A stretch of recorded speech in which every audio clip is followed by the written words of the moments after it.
இடஒதுக்கீடு இல்லாத இந்தியா கற்பனை பண்ணி பார்க்கவே ஒரு வேற மாதிரியான இந்தியாவா இருக்கும். அதுதான் பாஜகவினுடைய இலக்கு அப்படின்னு ஒரு முக்கியமான குற்றச்சாட்டு இந்த சமயம் வைக்க தொடங்கியிருக்கிறார். எதற்காக இந்த குற்றச்சாட்டு இப்போ வைக்கப்படுது? பாஜகவினுடைய செயல்பாடு அதை நோக்கியதாகத்தான் இருக்குதான். பாஜக தொடர்ந்து சொல்லிட்டு இருக்காங்க இடஒதுக்கீட்டுக்கு பாதிப்பு வராது அப்படின்னு தான் எல்லாம் பொதுக்கூட்ட மேடையிலும் பேசுறாங்க. அதே நேரத்தில் இன்னொரு பக்கம் RSS சேர்ந்தவங்க இடஒதுக்கீட்டுக்கு எதிரான கருத்துக்களை தொடர்ந்து முன் வச்சுட்டு இருக்காங்க. அடுத்து பிரதமராக வரப்போகிறார் அப்படின்னு சொல்லப்படுறவங்க கூட இடஒதுக்கீடு எதிராகத்தான் பேசுறாங்க அப்படிங்கிற மாதிரியான பேச்சும் அடிபட்டு இருக்குது. உண்மையாகவே பாஜகவின் இலக்கு இடஒதுக்கீட்டை ஒழிப்பதுதான்.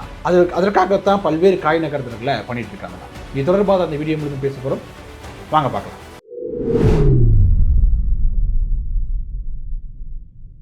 வணக்கம் மக்களே, நான் உங்கள் மது கோப்பாசையிலிருந்து. பாஜக இடஒதுக்கீடு இல்லாத இந்தியாவை உருவாக்க போறாங்க அப்படிங்கிற மிக முக்கியமான குற்றச்சாட்டை காங்கிரஸ் தரப்பிலிருந்து வச்சிருக்கிறாங்க.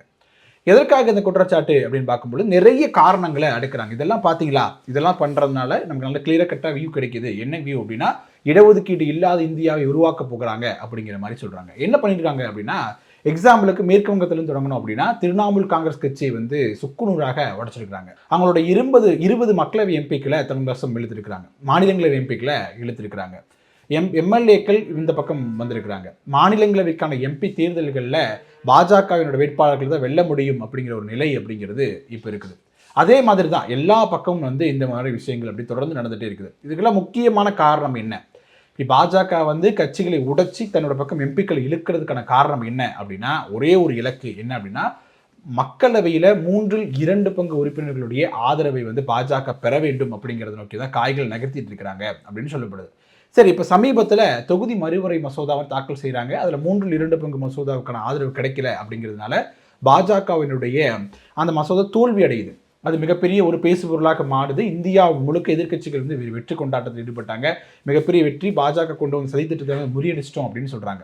ஆனால் ஆஃப்டர் அந்த 5 மாநில தேர்தல் எலெக்ஷனுக்கு பின்னாடி என்ன நடக்குது அப்படின்னா, ஒவ்வொரு பக்கமும் பாஜகவுக்கு ஆதரவான குரல்கள் வந்துருமோ, எதிர்க்கட்சியாக இருக்கக்கூடிய திரிணாமுல் காங்கிரஸ் கட்சியிலிருந்து எம்பிக்கள் பல பேர் பாஜக பக்கம் போக ஆரம்பிச்சிட்டாங்க. அதே மாதிரி அரவிந்த் கெஜ்ரிவாலுடைய கட்சியிலிருந்து பல பேர் பாஜக சப்போர்ட்டர்ஸாக மாறிட்டு இருக்கிறாங்க. வெளிப்படையாகவே நாங்கள் பாஜக நேரடி இணையில அப்படின்னாலும் கூட மக்களவையில் பாஜகவினுடைய மசோதாவுக்கு ஆதரவாக வாக்களிப்போம் அப்படின்னு வெளிப்படையாகவே சொல்ல தொடங்கியிருக்கிறார். ஸோ இது போன்ற காய் நகர்த்தல்களில் பாஜக எதனால பண்றாங்க? வெறும் தொகுதி மறுவரை மட்டும் அவங்களோட இலக்கு கிடையாது, டீலிமிட்டேஷன் மட்டும் அவங்களோட இலக்கு கிடையாது. அதையும் தாண்டி அவர்கள் அடுத்த கட்டத்தை நோக்கி நகர்றாங்க. இப்போ மோடி அவர்களுடைய அந்த காலம் அப்படிங்கிறது முடிஞ்சிருச்சு அப்படின்னு சொல்றாங்க. அதாவது மோடி அவர்களுடைய இந்த PM-ஆக அவர் தொடர போகிறார் அப்படிங்கிறது அவரோட அந்த பாஜகவினுடைய அந்த கட்சியினுடைய இதை வச்சு பார்க்கும் பொழுது அவருக்கான காலம் முடிவடையுது. அடுத்து வேறொரு பிரதமராக அறிவிக்கப்பட போகிறார் அப்படின்னு சொல்றாங்க. அது முன்னிலையில் யாரை சொல்றாங்க அப்படின்னா, யோகி ஆதித்யநாத்தை சொல்றாங்க. அவருடைய மேடை பேச்சுகளிலையும் RSS கூட்டங்களோட பேச்சுகளையும் வச்சு பார்க்கும்பொழுது என்ன சொல்றாங்க, நிறைய பேடைகள் என்ன சொல்லியிருக்காரு அப்படின்னா, இடஒதுக்கீடு தேவையற்றது அப்படின்னு சொல்றாங்க. இடஒதுக்கீடு அப்படிங்கிற முக்கியமான கான்செப்ட் இந்தியாவோட இல்லை அப்படின்னா அது எப்படி இருக்கும்? அதாவது சமூக ரீதியாக, அரசியல் ரீதியாக, பொருளாதார ரீதியாக பின்தங்கி இருக்கக்கூடிய மக்களை கைப்பிடிச்சு தூக்கி வேணும் அப்படிங்கிறதுக்காக இடஒதுக்கீடு அப்படின்னு கொண்டு வரப்பட்டது. இப்போ அந்த கைப்பிடிச்சு தூக்கிட்டாங்க, எல்லாரும் மேலே வந்துட்டாங்களா? வந்ததுக்கு அப்புறம் தான் இடஒதுக்கீடு நீக்கணுங்கிற டாப்பிக்கை பற்றி பேச ஆரம்பிக்கிறோம்.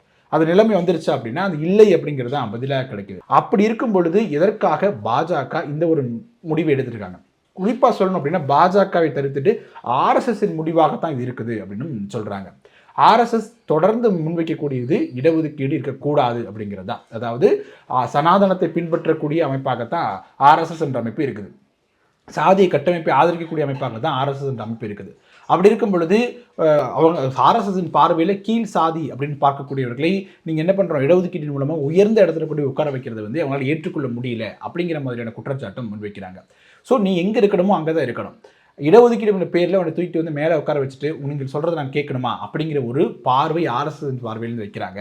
இதனால தான் அவங்க என்ன சொல்கிறாங்க அப்படின்னா, இடஒதுக்கீடு இல்லாத இந்தியாவை உருவாக்கணும் அப்படின்னு சொல்கிறாங்க. ஸோ இப்போ மோடி அவர்கள் இந்த ஒரு ஸ்டாண்டை எடுக்க மறுக்கிறார்.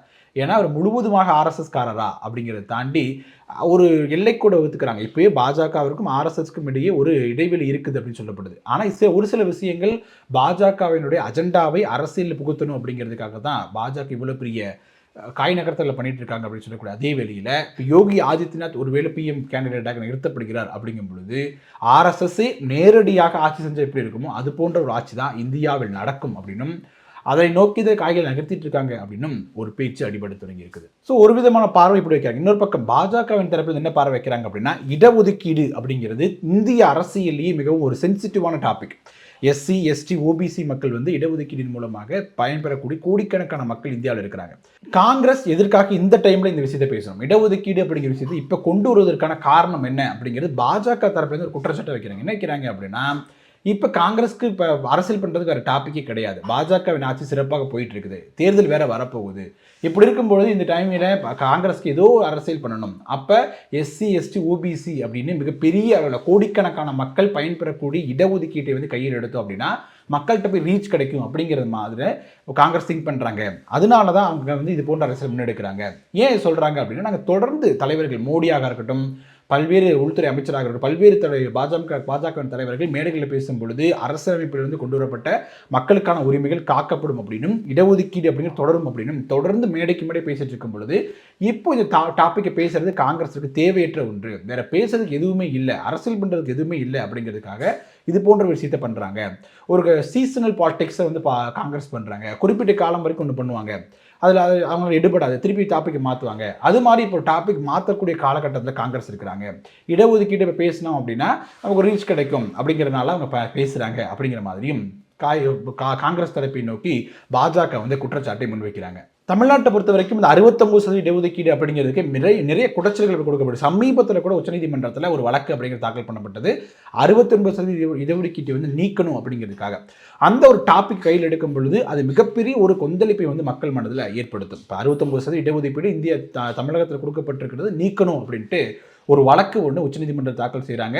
அந்த வழக்கு தற்போது தள்ளுபடி செய்யப்பட்டது. இந்த வழக்கு என்ன விவரம் அப்படின்னு பார்த்தோம் அப்படின்னா, ஒரு 2011-12 காலகட்டங்களில் டாக்டருக்காக நாங்கள் டாக்டர் சீட் கிடைக்கணும் அப்படிங்கிறதுக்காக நாங்கள் அப்ளிகேஷன் போட்டிருந்தோம். இந்த இடஒதுக்கீடு 69%, அதாவது உச்சநீதிமன்ற கைடன்ஸ் படி 50% தாண்டக்கூடாது. ஆனால் 69% இடஒதுக்கீடு வந்து தமிழ்நாடு கொடுத்துட்டு இருக்காங்க, அதனால எங்களுக்கு வந்து வாய்ப்பு மறுக்கப்பட்டிருக்கிறது அப்படிங்கிறதுடைய வழக்கு தொடரப்பட்டது. அந்த வழக்கு வந்து உச்சநீதிமன்றம் வந்து என்ன பண்ணிருக்காங்க, தள்ளுபடி பண்ணாங்க. என்ன காரணம் சொன்னாங்க அப்படின்னா, இப்போ நீங்கள் கல்லூரி படிப்பை முடிச்சிட்டீங்க, மருத்துவர்களும் ஆயிட்டீங்க, இப்போ தீர்ப்பு உங்களுக்கு என்ன கொடுத்தாலும் உங்களுக்கு சாதகமாக வரப்போகிறது கிடையாது, அதனால உங்களுக்கு யூஸ் இல்லை அப்படின்னு தள்ளுபடி பண்ணாங்க. ஆனால் இது 69% இடஒதுக்கீட்டுக்கு எதிராக பல்வேறு தரப்பினர் வந்து தொடர்ந்து வந்து வழக்குகளை தாக்கல் பண்ணிக்கிட்டே தான் இருக்க போகிறாங்க, இதுக்கப்புறம் பண்ணுவாங்க. ஸோ அப்படி இருக்கும்போது இடஒதுக்கீடு அப்படிங்கிறது தொடர்ந்து ஏதோ ஒரு வகையில் அச்சுறுத்தல் இருந்துகிட்டே தான் இருக்க போகுது. ஸோ அதுக்கு தெளிவான அரசியலமைப்பு சார்ந்த ஒரு உத்தரவாதத்தை வந்து கொடுக்க வேண்டிய கட்டாயம் அப்படிங்கிறது இருக்குது. தமிழ்நாட்டை பொறுத்த வரைக்கும் 69% இடஒதுக்கீடு அப்படிங்கிறது ரொம்ப காலமாகவே இருந்துட்டு இருக்கு. இந்த குறிப்பிட்ட சதவீத இடஒதுக்கீடு மூலமாக பயன்பெற்றவர்கள் தமிழகத்தில் பல பேர் இருக்காங்க.